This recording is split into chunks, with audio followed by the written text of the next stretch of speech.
YouTube ನಯನ ಹೋಮಿಗೆ ಸ್ವಾಗತ. ಇವತ್ತು ವಾಂಗಿಬಾತ್ ಮಾಡುವ. ಈಗ ಮಸಾಲೆ ರೆಡಿ ಮಾಡ್ಕೊಳ್ಳುವ. ಒಂದು 4-5 ಚಮಚದಷ್ಟು ಕೊತ್ತಂಬರಿ ತಗೊಂಡಿದ್ದೇನೆ. 1 ಚಮಚದಷ್ಟು ಜೀರಿಗೆ ತಗೊಂಡಿದ್ದೇನೆ. ಒಂದು 7-8 ಎಸಳು ಬೆಳ್ಳುಳ್ಳಿ ತಗೊಂಡಿದ್ದೇನೆ. ಲವಂಗ ಒಂದು 7-8 ತಗೊಂಡಿದ್ದೇನೆ. ಚಕ್ಕೆ ಸ್ವಲ್ಪ ತಗೊಂಡಿದ್ದೇನೆ. ಇಂಗು ಸ್ವಲ್ಪ ತಗೊಂಡಿದ್ದೇನೆ. ದಾಲ್ಚಿನ್ನಿ ಸ್ವಲ್ಪ, ಏಲಕ್ಕಿ 2 ಎಸಳಿನಷ್ಟು, ಮತ್ತು 1 ಚಮಚದಷ್ಟು ಮೆಂತೆ, ದಾಲ್ಚಿನ್ನಿ 2 ತಗೊಂಡಿದ್ದೇನೆ. ಒಣಮೆಣಸು ಒಂದು 7-8 ತಗೊಂಡಿದ್ದೇನೆ. 1 ಕಪ್ಪಿನಷ್ಟು ತೆಂಗಿನ ತುರಿ, ಇದು ಹಸಿಯೇ, ನಾನು ಒಣ ಕೊಬ್ಬರಿ ತಗೊಂಡದಂತ ಹಸಿಯೇ ತಗೊಂಡದ್ದು. ಹುರ್ಕೊಳ್ಳುವ. ಇದನ್ನೆಲ್ಲ ಈಗ ಹಾಕ್ಕೊಳ್ಳುವ.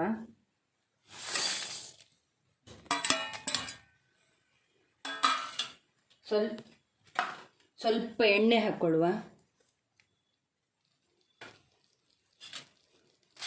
ಸ್ವಲ್ಪ ನಿಧಾನ ಬೆಂಕಿಯಲ್ಲಿ ಅದನ್ನು ಸ್ವಲ್ಪ ಫ್ರೈ ಮಾಡ್ಕೊಳ್ಬೇಕು.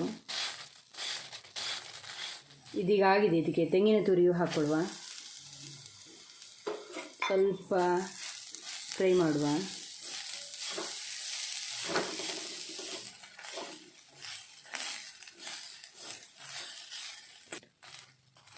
ಇದೀಗ ಆಗಿದೆ, ಸಾಕು.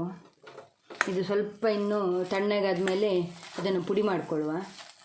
ಮಿಕ್ಸಿಗೆ ಹಾಕ್ಕೊಂಡು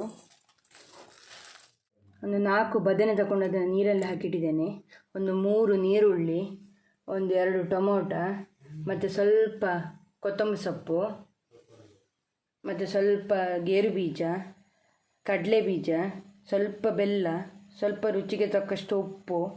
ನಾನು 1 ಲೋಟದಷ್ಟು ಅಕ್ಕಿ ತಗೊಂಡಿದ್ದೇನೆ. ಮತ್ತು ಸ್ವಲ್ಪ ಹುಣಸೆ ಇದು ನೀರಲ್ಲಿ ಹಾಕಿಟ್ಟಿದ್ದೇನೆ. ನಾನು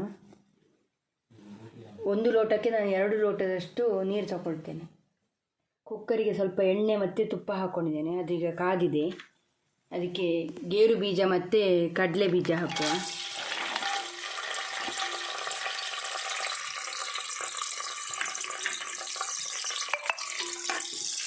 ಅದು ಗೇರು ಬೀಜ ಗೋಲ್ಡನ್ ಕಲರ್ ಬರೋವರೆಗೆ ಹುರಿಯುವ.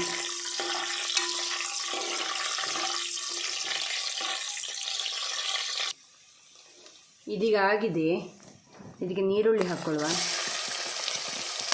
ನೀರುಳ್ಳಿ ಫ್ರೈ ಮಾಡಿಕೊಳ್ಳುವ.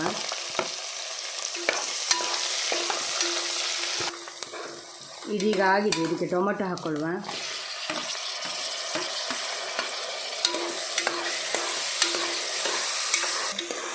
ಈಗ ಇದಾಗಿದೆ. ಇದಕ್ಕೆ ಬದನೆ ಹಾಕ್ಕೊಳ್ಳುವ. ಅದೆಲ್ಲ ಒಳ್ಳೆ ಫ್ರೈ ಆದರೆ ಒಳ್ಳೆದಾಗ್ತದೆ. ಈಗ ಪುಡಿ ಮಾಡಿಕೊಂಡ ಮಸಾಲೆ ಅದು ಹಾಕ್ಕೊಳ್ಳುವ.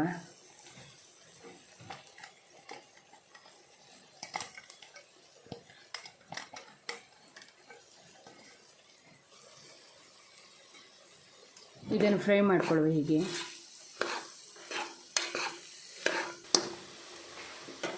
ಈಗ ಇದು ಹುರಿದಾಗಿದೆ. ಈಗ ಇದಕ್ಕೆ ಹುಣಸೆ ಹುಳಿ, ಸ್ವಲ್ಪ ಬೆಲ್ಲ, ಸ್ವಲ್ಪ ಉಪ್ಪು ಹಾಕ್ಕೊಳ್ಳು. ಎಲ್ಲ ಮಿಕ್ಸ್ ಮಾಡಿಕೊಳ್ಳು.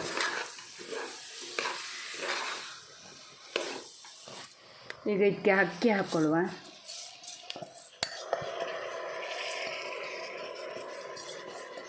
ಅಕ್ಕಿಗೆ ಡಬ್ಬಲಿನಷ್ಟು ನೀರನ್ನು ಹಾಕ್ಕೊಳ್ಳುವ. ಅದನ್ನು ಸ್ವಲ್ಪ ಕುದಿಸಿದ್ದೇನೆ. ಇನ್ನು ಕೊನೆಯಲ್ಲಿ ಕೊತ್ತಂಬರಿ ಸೊಪ್ಪು ಹಾಕ್ಕೊಳ್ಳುವ. ಎಲ್ಲ ಮಿಕ್ಸ್ ಮಾಡಿಕೊಳ್ಳುವ.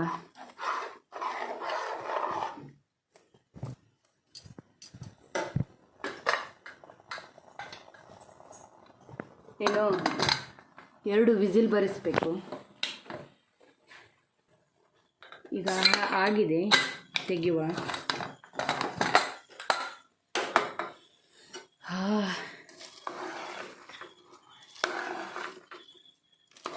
ಬಿಸಿ ಬಿಸಿ ವಾಂಗಿಬಾತ್.